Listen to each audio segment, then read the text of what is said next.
Merci beaucoup, cher Sif, et merci à vous d'être là. C'est toujours très, très émouvant de voir un auditoire aussi nombreux et aussi attentif. Ça fait des centaines de conférences que je fais sur la laïcité, mais comme dit Louis Aragon, c'est toujours la première fois. Tu peux m'ouvrir 100 fois les bras, c'est toujours la première fois. C'est toujours la première fois quand il s'agit de penser tout haut, et de penser tout haut les principes de l'émancipation. C'est un grand honneur pour moi d'avoir été invité par les Rendez-vous de l'Histoire à présenter une conférence que j'ai intitulée de façon un peu dramatisée, et j'espère que vous ne m'en tiendrez pas à rigueur, « Laïcité ou guerre des dieux, l'heure du choix ». C'est vrai que ce titre est un peu mélodramatique, peut-être même un peu emphatique, mais je crois véritablement que l'heure est grave et que dans le cadre d'une réflexion sur les empires, c'est-à-dire sur les domaines de la domination, imperium en latin, c'est la domination, le pouvoir sur les corps, le pouvoir sur les âmes, et il est clair que la question de la laïcité se pose au regard de la résurgence de la forme aggravée du pouvoir sur les corps et sur les consciences. On croyait révolu, n'est-ce pas, le temps des fanatismes politico-religieux. Je dis bien fanatisme politico-religieux pour désigner clairement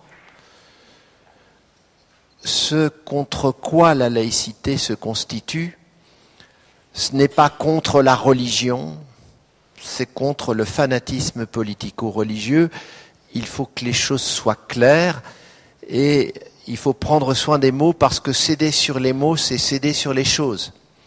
Et on sait très bien aujourd'hui que le vocabulaire peut charrier des présupposés non critiqués et que, à partir de là, effectivement, il est extrêmement important de soigner son langage.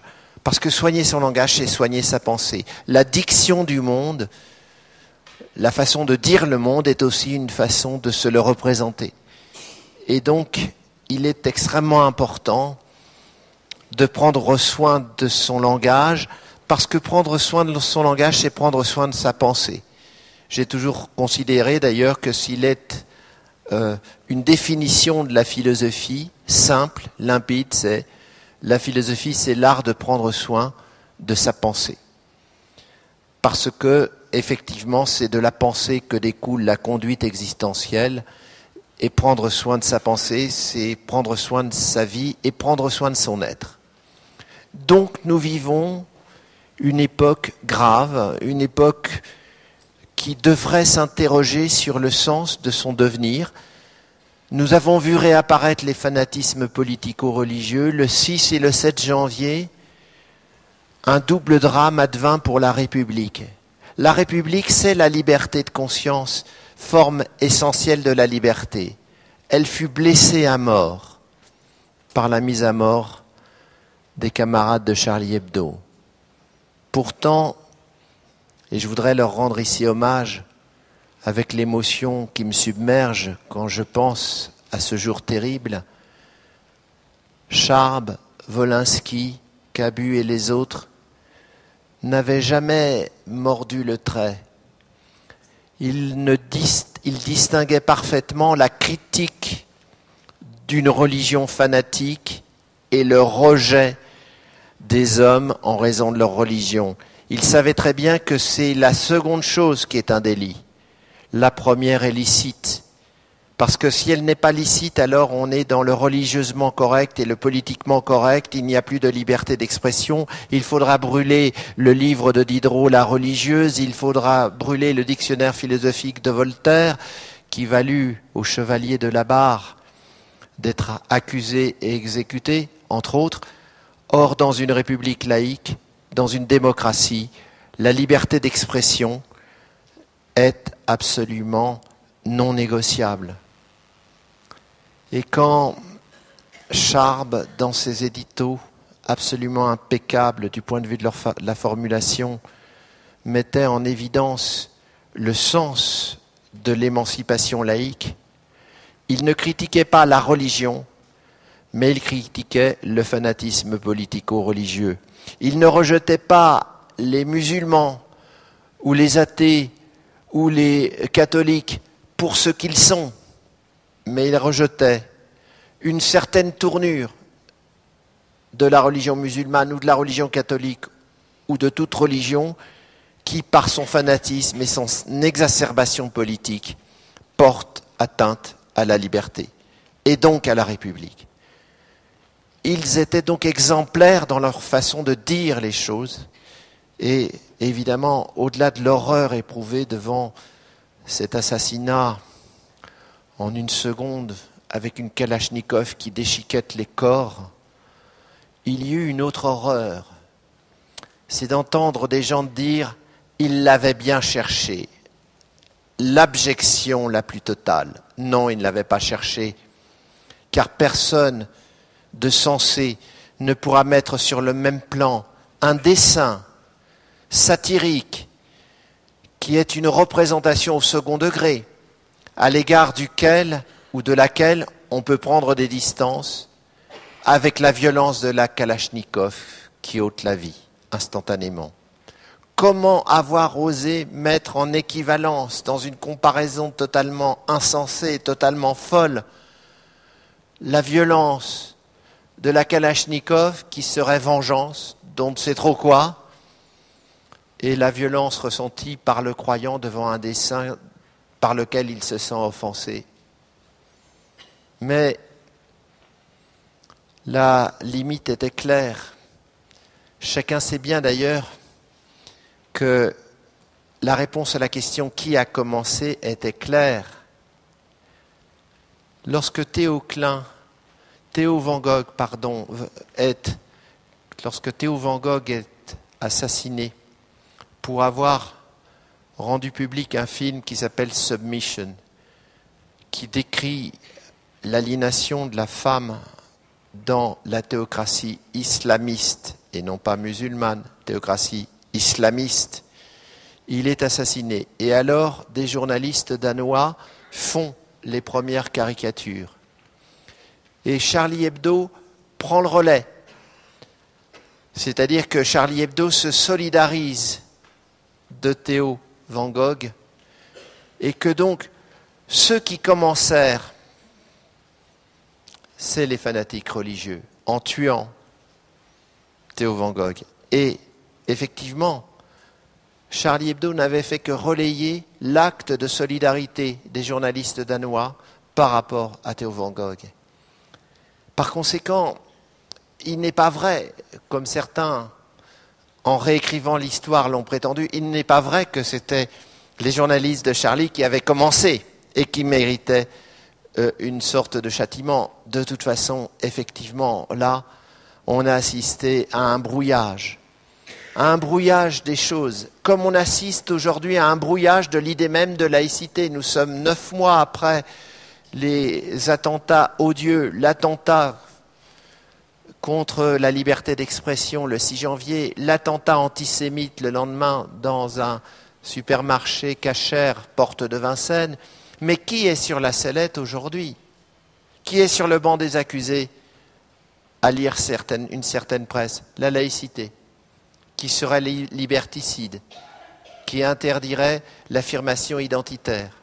C'est face à ce contexte, voyez-vous, que j'ai souhaité faire cette conférence, que j'ai souhaité rappeler que la laïcité, comme les droits humains, comme la liberté, comme la République, comme la démocratie, n'ont pas surgi spontanément sur le terreau de la civilisation occidentale, comme le diraient certains ethnocentristes, mais qu'ils y furent conquis dans le sang et les larmes. Ce sont des conquêtes et non pas des données.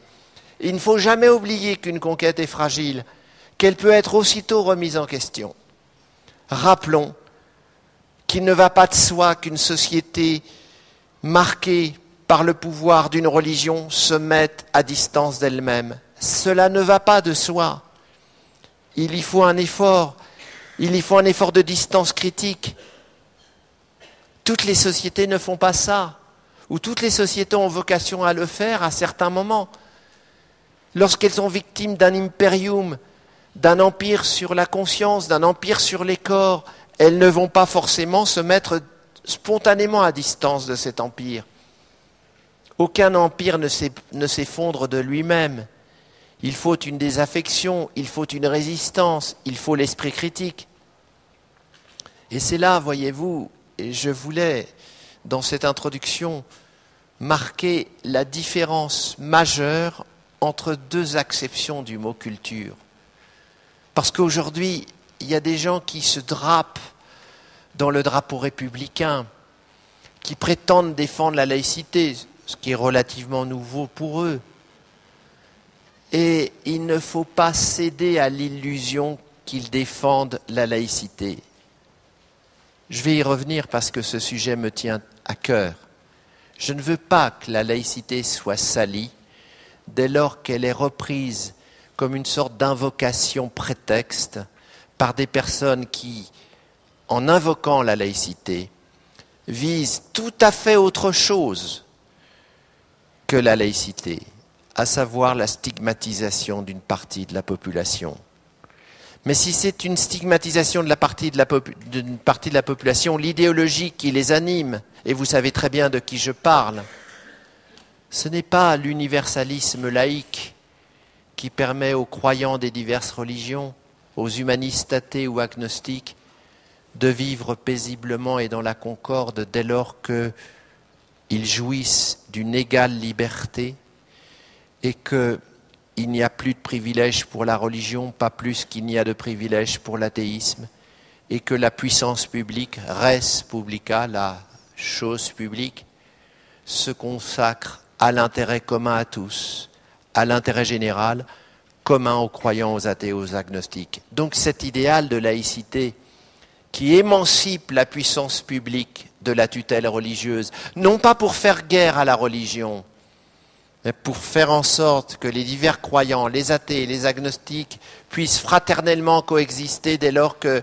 ni les uns ni les autres ne jouissent de privilèges, ni les uns ni les autres n'ont le pouvoir d'imposer leur vision du monde.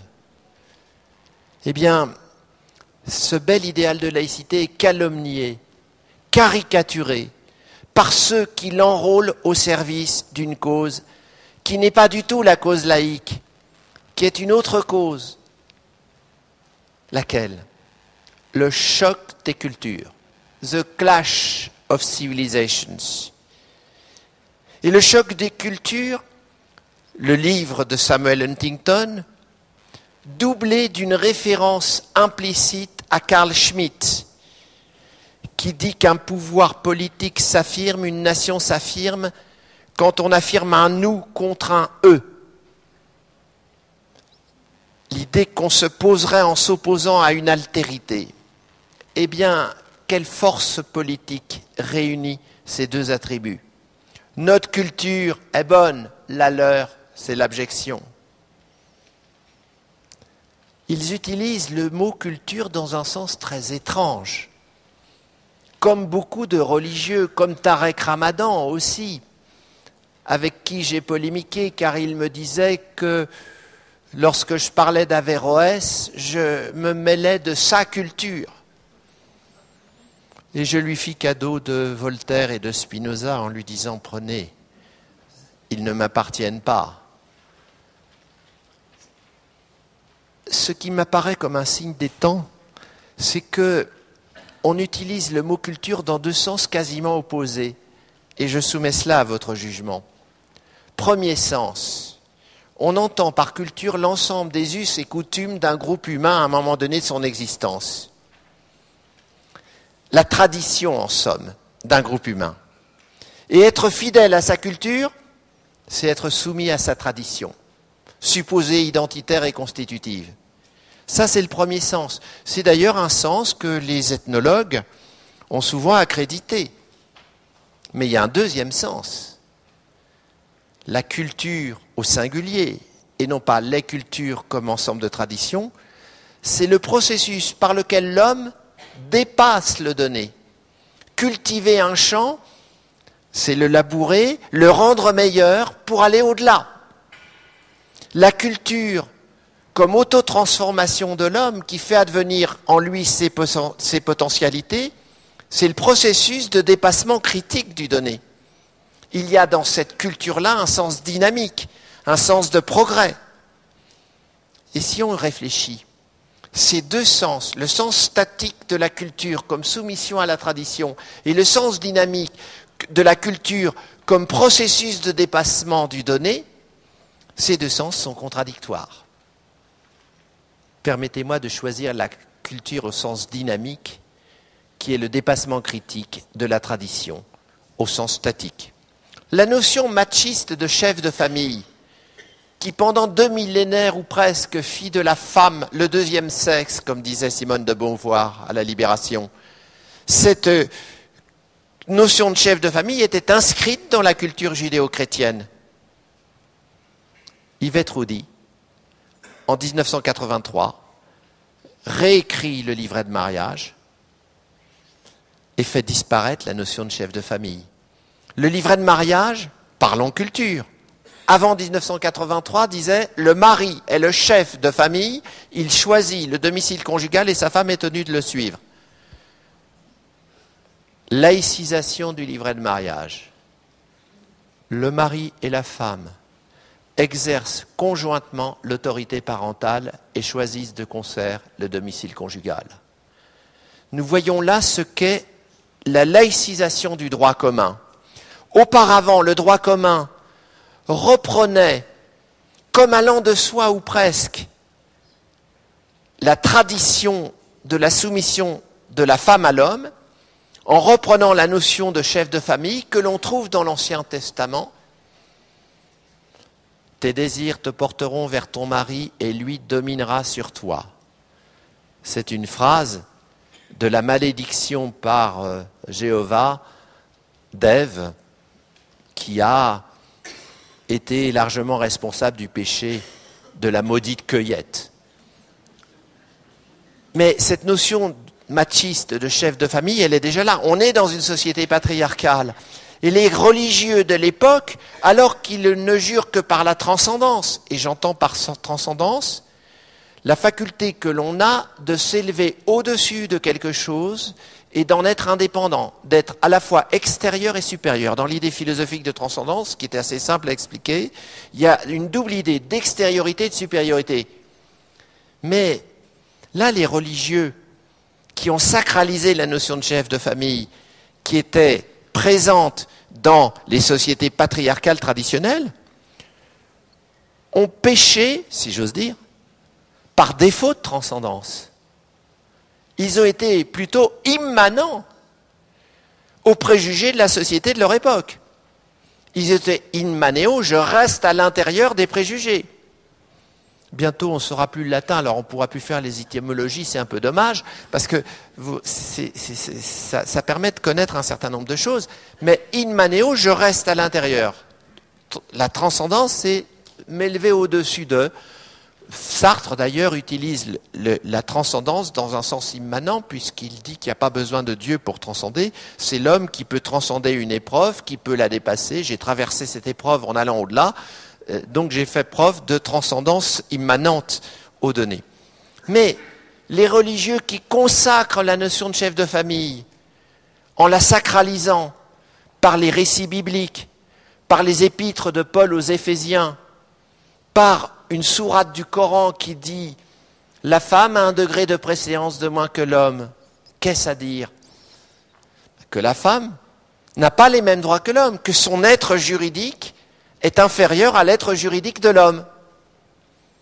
Donc effectivement, là, on a bien une domination, un imperium, un empire sur les consciences, où la femme, par une éducation, par la religion, intériorise le rôle que lui assigne la société patriarcale et l'intériorise tellement qu'elle le trouve à la fois naturel et conforme à la volonté divine. À partir de là, pour remettre en question l'idée de deuxième sexe, il faut se lever de bonne heure. Donc effectivement, ce qui m'intéresse, c'est de réfléchir sur les deux sens du mot culture. La Révolution française est un produit de la culture. Mais la notion de chef de famille d'infériorité naturelle du serf par rapport au seigneur, du roturier par rapport au noble, est aussi un produit de la culture. À ceci près que, quand les gens font la révolution, ils vont lancer ce que Walter Benjamin va appeler la tradition des opprimés. Il y a une tradition des opprimés, inaugurée sans doute par Spartacus, qui retourne le glaive des gladiateurs contre les hommes libres propriétaires d'esclaves.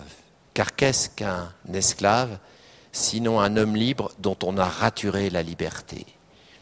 Donc, celui qui se sent opprimé parce qu'il voudrait vivre naturellement libre, la liberté n'est pas une chose qu'on peut avoir ou ne pas avoir, dit Rousseau. Elle est de l'ordre de l'être et non pas de l'avoir. C'est pourquoi la philosophie du droit naturel dira que la liberté est inaliénable. Je peux aliéner tel ou tel objet qui m'appartient, je ne peux pas aliéner ma liberté, parce que c'est en quelque sorte aliéner mon être. Donc effectivement, la culture, qu'est-ce que c'est finalement? Si on retient le sens dynamique, colérer, soigner, améliorer, dépasser, ce n'est pas le sens statique de la soumission aux us et coutumes.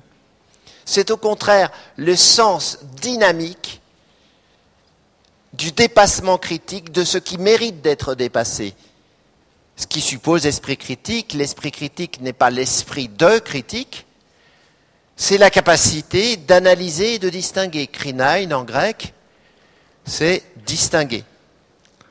Et une fois que je distingue, ce qui peut être dans les traditions dans lesquelles j'ai été élevé mérite d'être respecté et ce qui requiert d'être remis en question, l'esprit critique, c'est justement non pas le fait de rejeter tout globalement sans examen préalable, non pas le fait de se soumettre de façon uniforme à tout, mais la capacité de distinguer et de choisir ce qu'on va remettre en question. C'est ça l'esprit critique. Krinein, distinguer et ensuite, effectivement, remettre en question.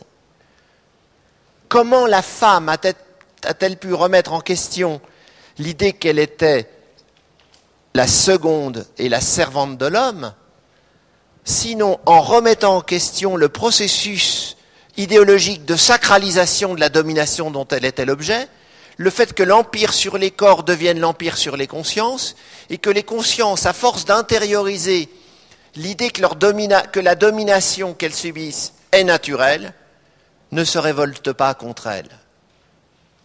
Mais l'être humain est tel qu'il peut se révolter. Spartacus ne juge pas que l'esclavage est une chose naturelle. Et il va faire trembler les légions romaines, comme vous le savez, il va pendant tout un temps, le grand empire de Rome envoie ses légions qui sont défaites les unes après les autres par ces gueux que sont les esclaves. Mais les esclaves, d'abord, ils savent se battre. C'est des gladiateurs de l'école de Capoue. Ils savent se battre et très bien se battre. Et en plus, ils se battent pour leur liberté. C'est-à-dire, ils se battent pour leur être. Ils préfèrent la mort au fait de vivre en esclave.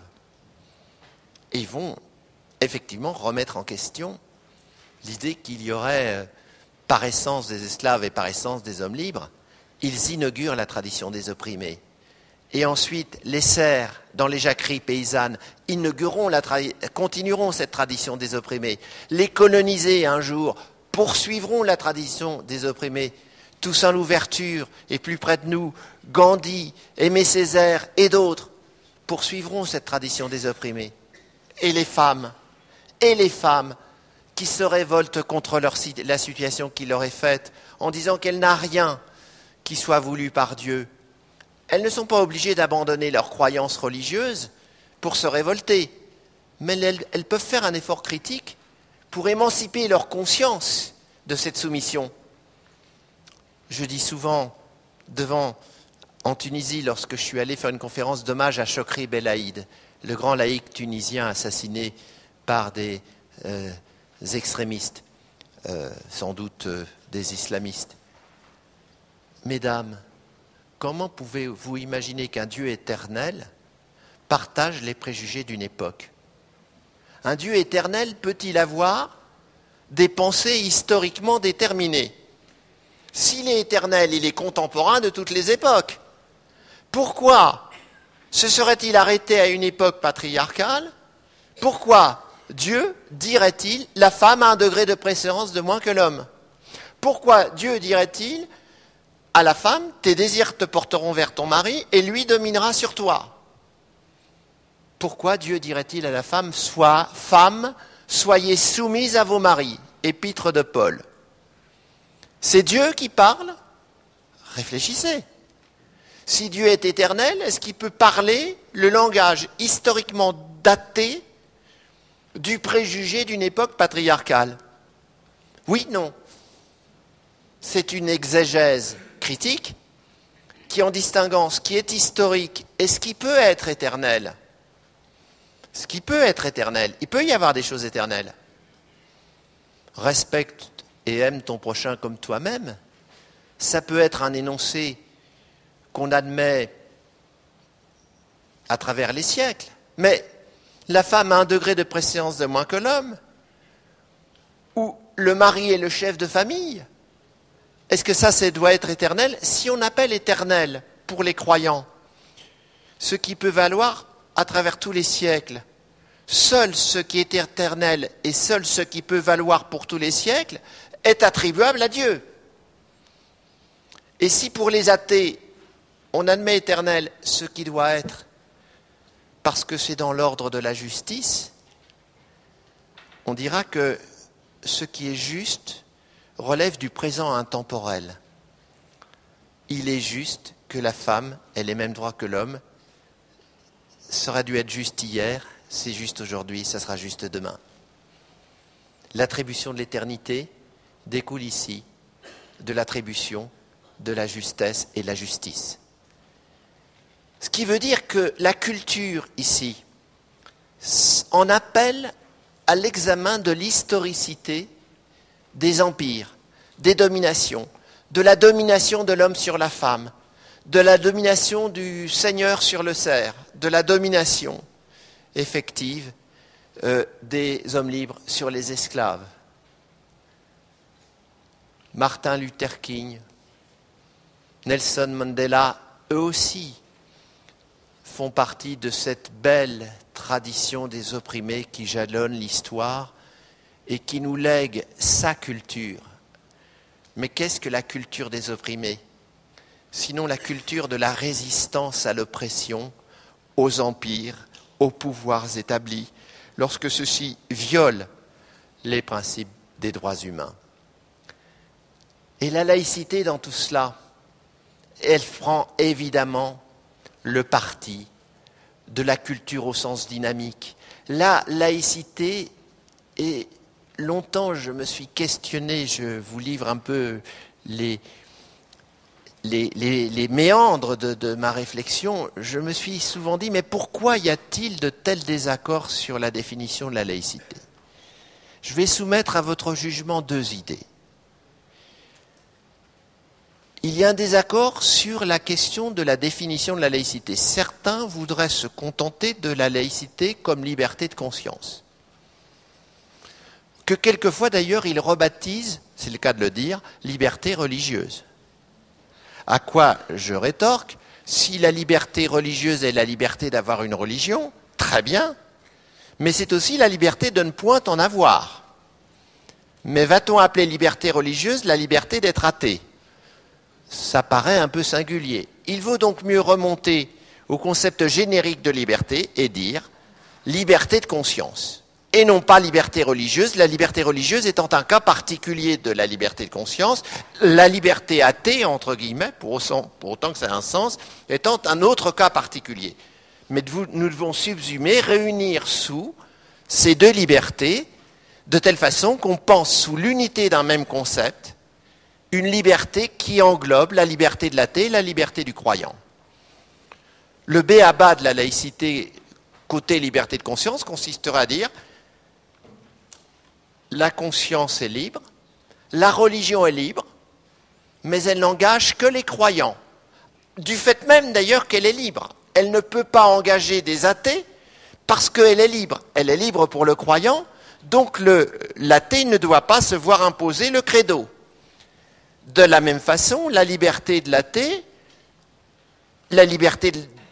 de nier l'existence de Dieu et d'affirmer un humanisme sans Dieu sous un ciel vide, comme le font Sartre et Camus, elle est réelle, mais elle n'engage, elle aussi, que les athées. Or, que doit faire la République? Elle doit faire vivre ensemble les athées des diverses religions et les athées et les croyants des diverses religions. Je vais trop vite dans mon discours. Donc effectivement, à partir de là, se pose la question suivante: comment définir la laïcité si le problème de philosophie politique qu'elle a à résoudre est le suivant: comment faire vivre ensemble des gens qui ne croient pas en Dieu et des gens qui croient en Dieu de différentes manières, parce qu'il y a plusieurs religions.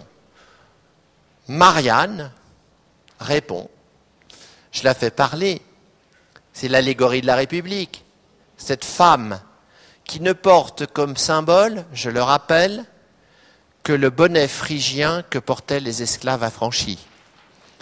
Symbole ô combien universel, puisqu'il est ce bonnet phrygien choisi par la sans-culotterie parisienne au moment des journées révolutionnaires. Ce bonnet phrygien est bien évidemment l'expression de l'émancipation.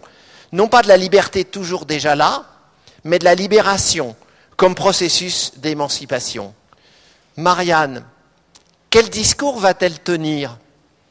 Imaginons, nous sommes là, dans la salle de la mairie, il y a le buste de Marianne, son écharpe tricolore, son bonnet phrygien. Peu importe de savoir qui l'incarne ou quel modèle a inspiré le sculpteur. C'est Marianne. C'est la figuration sensible de la République, le bien commun à tous, la chose commune, la res publica. Elle nous parle. Vous êtes les citoyennes et les citoyens d'une même République. Je ne suis pas extérieur à vous. Je ne suis extérieur à vous que pour les besoins de la représentation. Vous êtes moi et je suis vous. Je n'exprime, par l'unité de mon corps, que l'unité de la République. Mais la République n'est pas une chose qui vous soit extérieure. La République, c'est l'ensemble des citoyens et des citoyennes. La République n'existerait pas sans cette communauté de droits que forment les femmes et les hommes lorsqu'ils s'unissent et qu'ils décident de se donner à eux-mêmes leurs propres lois, ce qui est le propre de la souveraineté démocratique. Il y a parmi vous des croyants, des athées et des agnostiques. Mais quand je vous regarde, je ne vois pas des croyants, des athées et des agnostiques. Mes yeux ne voient pas une mosaïque de communautés mutuellement exclusives. Mes yeux voient des êtres humains qui sont unis et dont on perçoit d'abord l'universalité. L'être humain est un être qui pense, qui partage le sens dans un discours, qui s'autoproduit par la culture. À cet égard, il n'y a qu'une seule humanité. Il faudrait réécrire la Constitution de la République française, puisque, comme vous le savez, on dit les Français et les Françaises sont égaux et libres, sans distinction d'origine, de religion, de race. C'est un texte daté. J'ai déjà écrit plusieurs fois au président de la République en disant qu'il faudrait supprimer ce concept de race et remplacer race par groupe humain, tout simplement, ou quelque chose de cet ordre, puisqu'on sait très bien qu'il n'est de race que pour les animaux, et que l'homme, si on définit la race par un critère essentiel et définitionnel, tous les hommes, quelle que soit la pigmentation de leur peau, quel que soit le sexe, tous les êtres humains ont ce double caractère essentiel qu'ils pensent, qu'ils sont homo sapiens, donc, et qu'ils s'autoproduisent par la culture.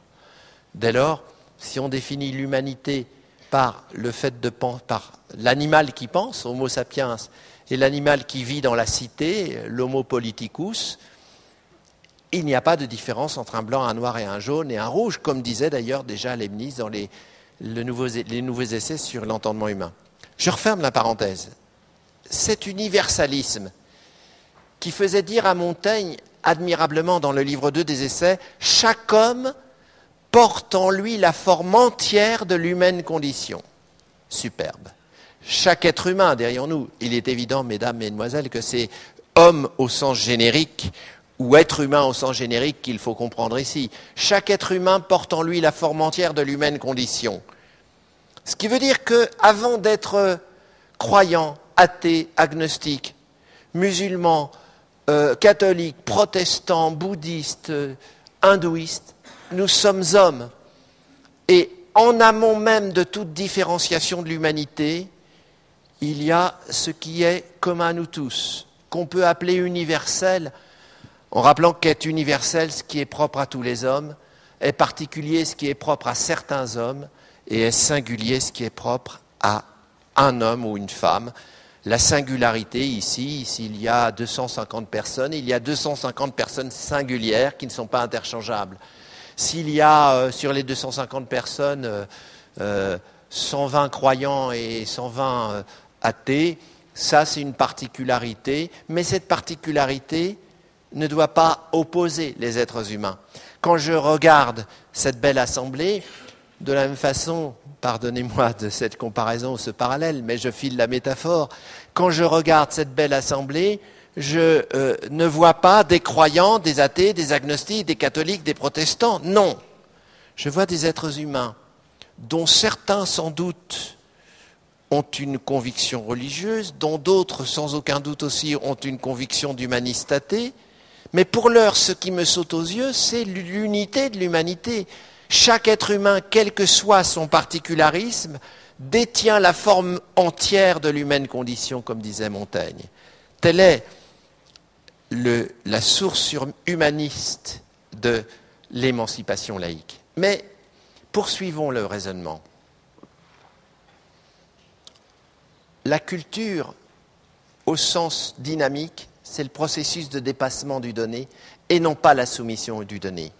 Ce qui veut dire que quand, dans le donné d'une société particulière, il y a des pratiques que l'on peut juger attentatoires aux droits humains, et je vais en donner des exemples, le dépassement du donné va consister à les supprimer et, par conséquent, à s'en émanciper.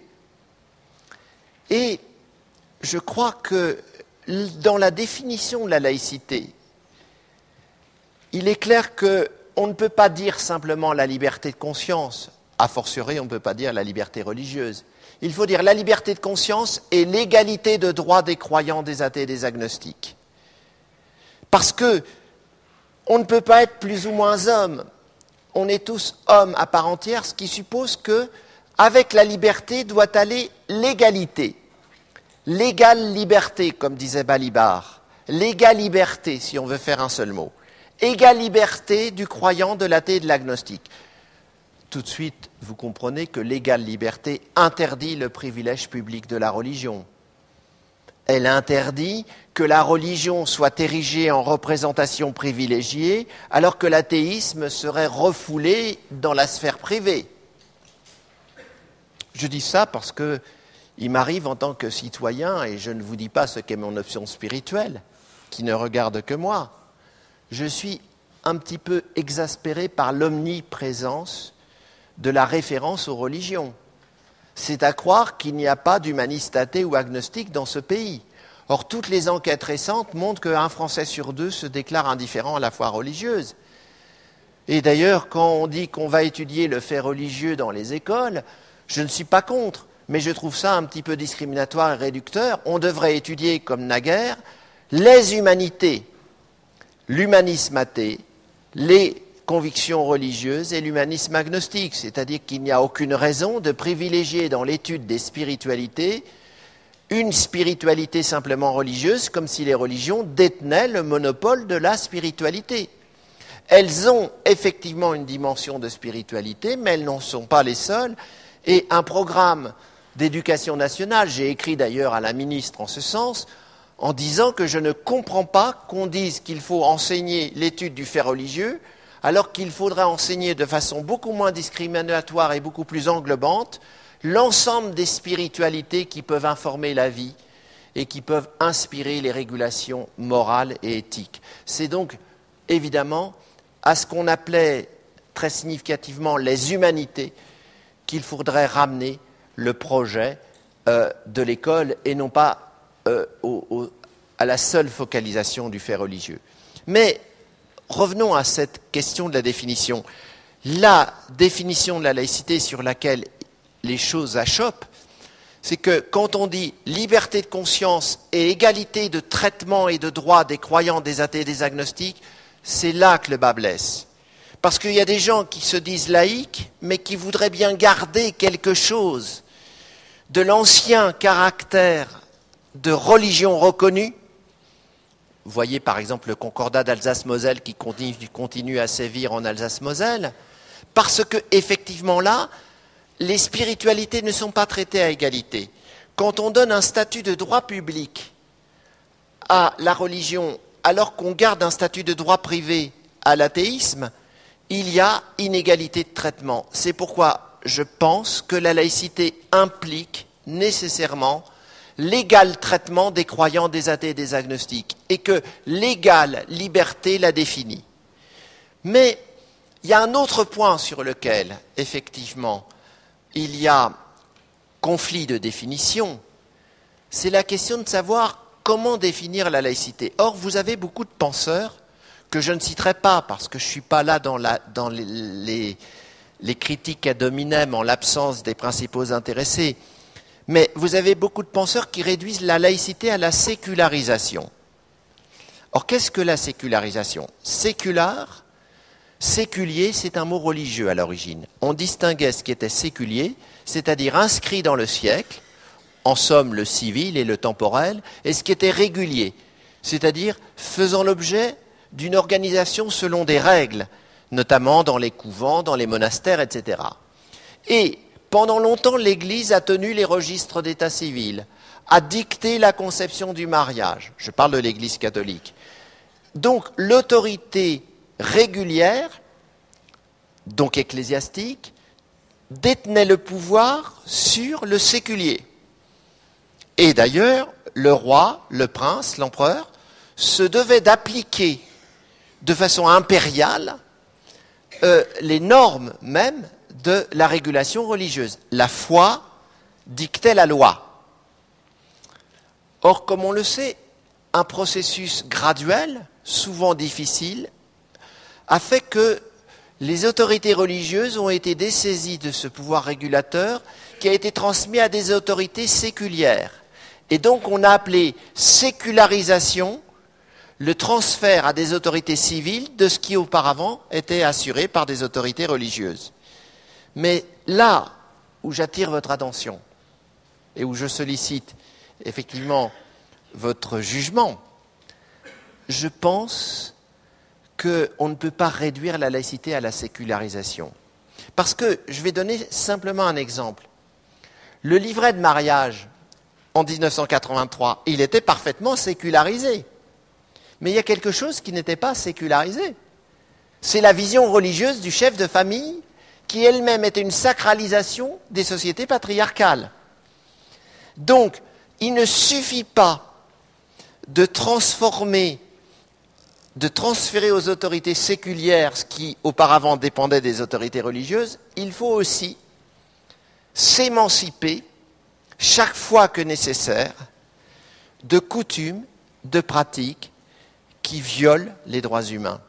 C'est pourquoi je dirais que la laïcité, ce n'est pas seulement la sécularisation, et c'est ce qui me différencie des théoriciens de la laïcité ouverte, etc. Ce n'est pas seulement la sécularisation, c'est l'émancipation. L'émancipation par rapport à toute domination. Nous sommes dans le sujet de l'imperium, de la domination. Rappelons le sens, il y a un beau mot, c'est le mot d'émancipation. Il vient du latin. À Rome, société patriarcale s'il en est, le pater familias dominait sa famille. Il était seul maître à bord. Sa femme faisait partie de son domaine. Et son domaine s'appelait d'un mot latin qui est mancipium, qui dérive de manus capere, tenir sous sa main. Manus capio, manus captum, le mancipium, M-A-N-C-I P-I-U-M, le mancipium, c'est le domaine paternel. C'est le domaine que le père de famille tient sous sa main. Sa femme, ses enfants, sa maison, ses terres s'il en a, ses esclaves s'il en a. Et quand le père de famille jugeait que le jeune homme, la jeune femme n'avait pas voix à chapitre, on était dans une société patriarcale, quand il jugeait que le jeune homme était capable de voler de ses propres ailes pour aller vite, dans une formule solennelle, il prononçait l'émancipation du jeune homme. Ex mancipium, ex qui signifie la sortie de, mancipium, tu peux sortir de mon domaine. Donc, ici, on a appelé émancipatio en latin le processus de sortie de la dépendance. Et immédiatement, vous voyez qu'à travers l'exemple particulier de l'accès à la majorité, puisque aujourd'hui, 18 ans et un jour, c'est la sortie de la dépendance familiale. À 18 ans et un jour, on peut voter, on peut avoir un compte chèque, enfin, je ne sais pas trop quoi, mais bon, à 18 ans et un jour, on est majeur. Eh bien, cette majorité, à Rome, elle était décidée par le pater familias, c'était pas légal, c'était le bon vouloir du père. Mais l'émancipation, c'est le processus de la sortie de la dépendance. Ceci dit, effectivement, l'émancipation pour laquelle lutte Spartacus, elle ne va pas dépendre du bon vouloir du propriétaire d'esclaves. Il va chercher à la conquérir le glaive à la main, puisque le propriétaire d'esclaves ne donne pas spontanément aux esclaves leur liberté, sauf quand c'est un grand philosophe comme Aristote qui, par testament, a affranchi tous ses esclaves.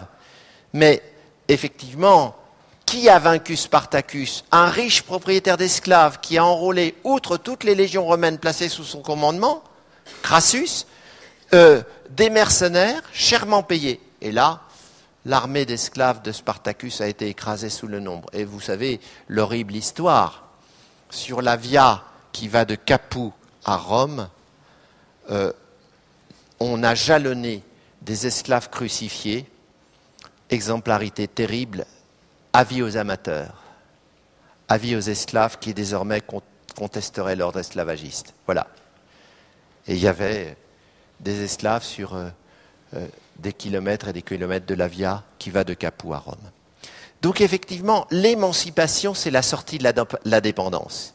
Et c'est la tradition des opprimés que le processus d'émancipation. Eh bien, la laïcité, c'est la sortie de la dépendance du code civil par rapport au code religieux. C'est le fait de mettre un terme à l'époque où la religion dictait la loi, non pas en raison du vouloir des simples fidèles qui, eux, pouvaient considérer que leur foi religieuse n'engageait qu'eux, mais en raison du vouloir de certains religieux qui considéraient que le temporel devait être invariablement soumis au spirituel. D'ailleurs, cette logique de la domination de l'impérium du spirituel religieux sur le temporel civil, elle est exprimée par saint Bernard. Primitivement, c'était Bernard de Clairvaux. Et Bernard de Clairvaux, j'ai relu des textes en préparant cette conférence, Bernard de Clairvaux explique que l'Église a deux glaives, c'est-à-dire deux épées. Le glaive spirituel, par exemple, l'excommunication, c'est-à-dire la sanction morale qui exclut un fidèle dès lors que celui-ci ne reconnaît pas les dogmes. Par exemple, on a excommunié les tenants d'Arius qui contestaient la divinité du Christ et qui voulaient ramener le Christ au rang d'un simple prophète, alors que l'Église avait, dans ses premiers conciles, expliqué que le Christ était incarnation, Dieu fait homme. Et il y a une des premières grandes hérésies que, d'ailleurs, l'Église va réprimer dans le sang, c'est l'hérésie du prêtre Arius qui dit non, Jésus est un petit peu comme Moïse, un simple prophète, inspiré par Dieu, certes, mais il n'est pas d'essence divine. Or, l'Église catholique tenait au dogme de l'incarnation, et l'hérésie arienne va être réprimée dans le sang. Après, ça sera l'hérésie cathare, catharos, les purs, qui reprochait à l'Église sa corruption, à nouveau réprimée dans le sang. Et pour théoriser cette double répression, l'excommunication spirituelle et la sanction temporelle, Bernard, qui sera canonisé, dit Saint Bernard, Bernard de Clairvaux, produira la théorie des deux glaives. L'Église a deux glaives, le glaive spirituel de l'excommunication et le glaive temporel, qui lui est en fer et qui pénètre dans les chairs et qui donne la mort. Eh bien, le glaive temporel du prince, de l'empereur, doit être au service du glaive spirituel. C'est la fameuse théorie des deux glaives. Dans mon dictionnaire amoureux de la laïcité, j'ai fait un article, les deux glaives, pour expliquer comment se constitue là l'alliance du trône et de l'autel, pour aller vite, l'alliance du pouvoir temporel et du pouvoir spirituel, aux grandes dames de nombre de chrétiens qui, eux, entendaient vivre leur religion non pas comme un pouvoir de domination, comme un impérium, mais comme une libre démarche désintéressée, qui n'engage que les croyants. Et ces chrétiens, je crois qu'ils étaient sans doute majoritaires et assez mal représentés par les ecclésiastiques qui ont voulu convertir la religion en un projet de domination. Mais le projet de domination, c'est terrible, parce que ça veut dire que l'on va dominer au sens d'une culture. Quand on dit « respectons les racines chrétiennes de l'Europe », je ne suis pas sûr qu'il faille respecter toutes les racines chrétiennes de l'Europe. Moi, je ne respecte pas la notion de chef de famille, parce que cette notion n'est pas respectable. Mais bien sûr, on va dire la notion de chef de famille a fait partie de la culture. Oui, mais elle a fait partie de la culture comme l'excision du clitoris fait partie de la culture dans certaines tribus du Mali ou du Sénégal. Or, l'excision du clitoris, on dira ce qu'on voudra, c'est une mutilation du corps de la femme. Et si on considère que le droit de tout être humain, c'est le droit de garder son intégrité physique, on ne peut que condamner l'excision du clitoris, quels qu'en soient les prétextes religieux, quelles qu'en soient les représentations de la sexualité qui disent « la femme, c'est le vagin et c'est pas le clitoris, donc on va retirer le clitoris ». C'est au nom d'une religion qu'on peut dire ça. C'est pas respectable. Mais quand on dit c'est pas respectable, c'est pas au nom d'une culture qui serait meilleure qu'une autre culture. Il ne s'agit pas de dire nous, on est meilleur que vous. On n'est pas dans l'opposition théologique de Carl Schmitt entre le nous et le eux. On est dans l'idée qu'il y a des principes universels au nom desquels on peut condamner ce qui n'est pas acceptable. On ne peut pas tomber ici dans le relativisme. Il ne s'agit ni de dire que toutes les cultures se valent, ni de dire qu'il y a des cultures qui sont absolument meilleures que d'autres. Il s'agit de dire que dans toute culture, il peut y avoir tendance à une sédimentation des rapports de force et de domination d'une part, et tendance à des processus de résistance à cette sédimentation qui vont déconstruire la domination. C'est que la tradition des opprimés qui résistent va s'entremêler à la tradition des dominants, du dominus en latin. Le dominus opposé au servus, le maître opposé à l'esclave.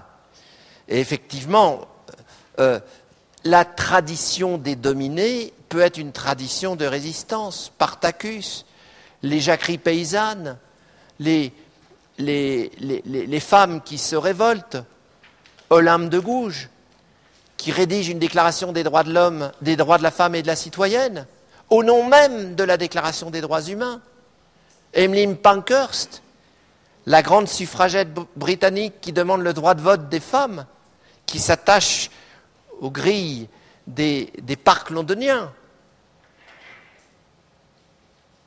Et effectivement, cette tradition des opprimés est entremêlée avec la tradition des empires. Elle en est d'ailleurs comme le ferment critique, comme le principe qui va effectivement à un moment donné faire voler en éclats une logique de domination qui s'inscrit sur les corps et dans les consciences.